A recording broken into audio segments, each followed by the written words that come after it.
Inkosi babusise. Ngicabanga ukuthi sidedele uNdlovu asiphe ihlabelelo. Ngizoke ngithi kancane nje. Inkonzo enje ayisekho. Sezaphela. Sasizikhuluma etimeli. Masuphuma ushaya kabili phansi ubheke eManazaretha uphume abeyibamba umuntu. Zavala. Kwathiwa aManazaretha ayaxeka. Ayibonge inkosi. Kwathiwa aManazaretha nje akona ukuthi ayaxeka. Hayi. Siphuma ingane ibaleke ziye kwamanye amakhoji kube umhlaba. Ngiqonda ukuthi nawe kube wena ola ungabaleki ngoba inkinga ukukhokheleka mawungakaqondi kufanele ubekezele. Amen. Mawumuntu kufanele ukwazi ukukhokhela. Mase uyasuka kule ndlela kade uhamba kuyona. Amen. Ngoba wayizwa inkokhelo.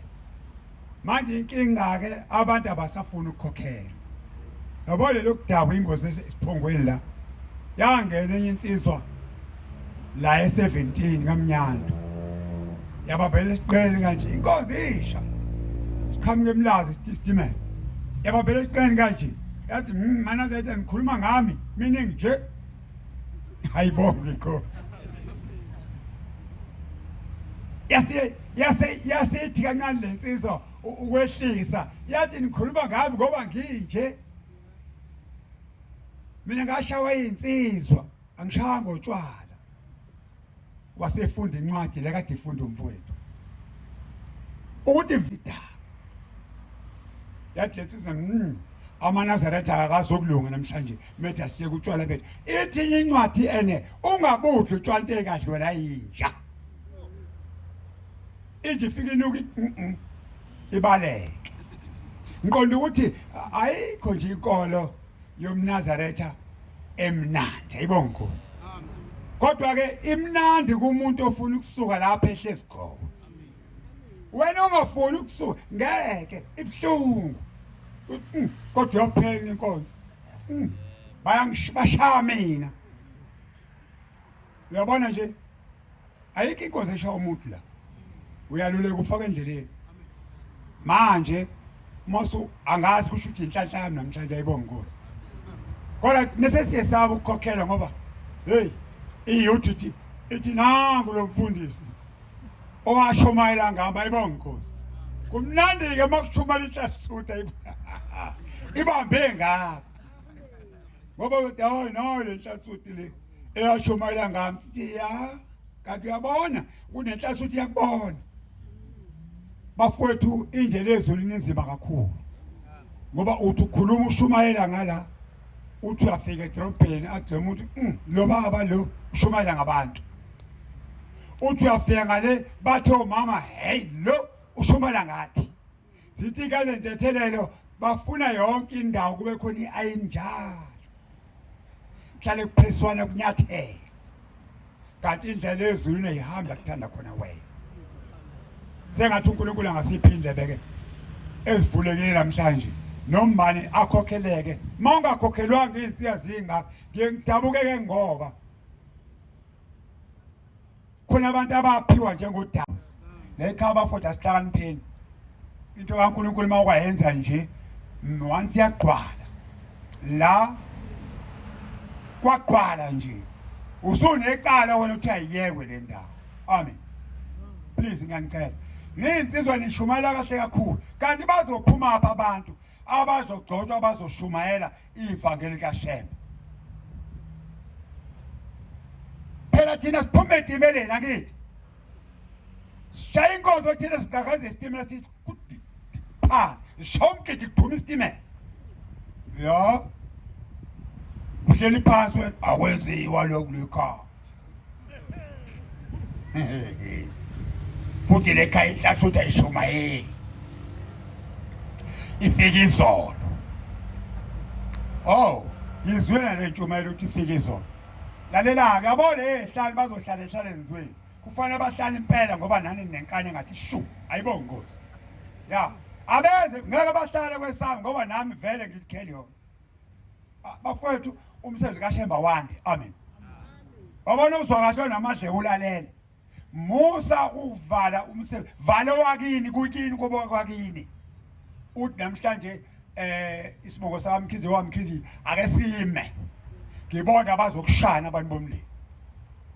uShembe ngoba nake uNkulunkulu into akangandi lesiguqa ngathi omunye sisimpuke khona mina ngiyakuyena engiyokhuluma naye mina bafowethu lekhaya akafuneki umuntu ongasile noNkulunkulu akamthanda yabo unezithe eziningi khona ekuthiwa hlala phansi athi angifuni hlala phansi angifuni kusho unyazi lezangoma zigcwele yonke ebuhleni manje nabefundi sebedlangoma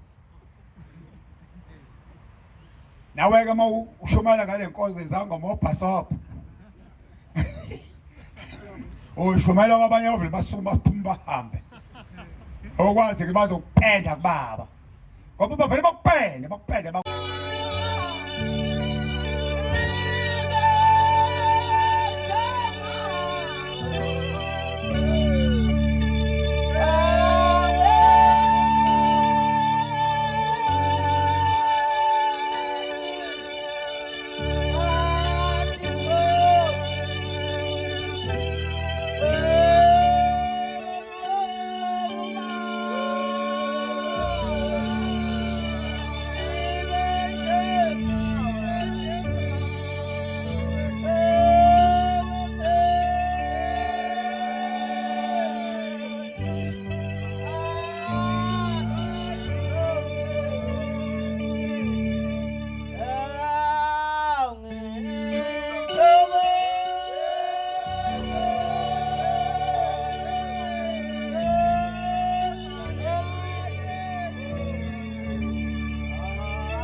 Siyabonga.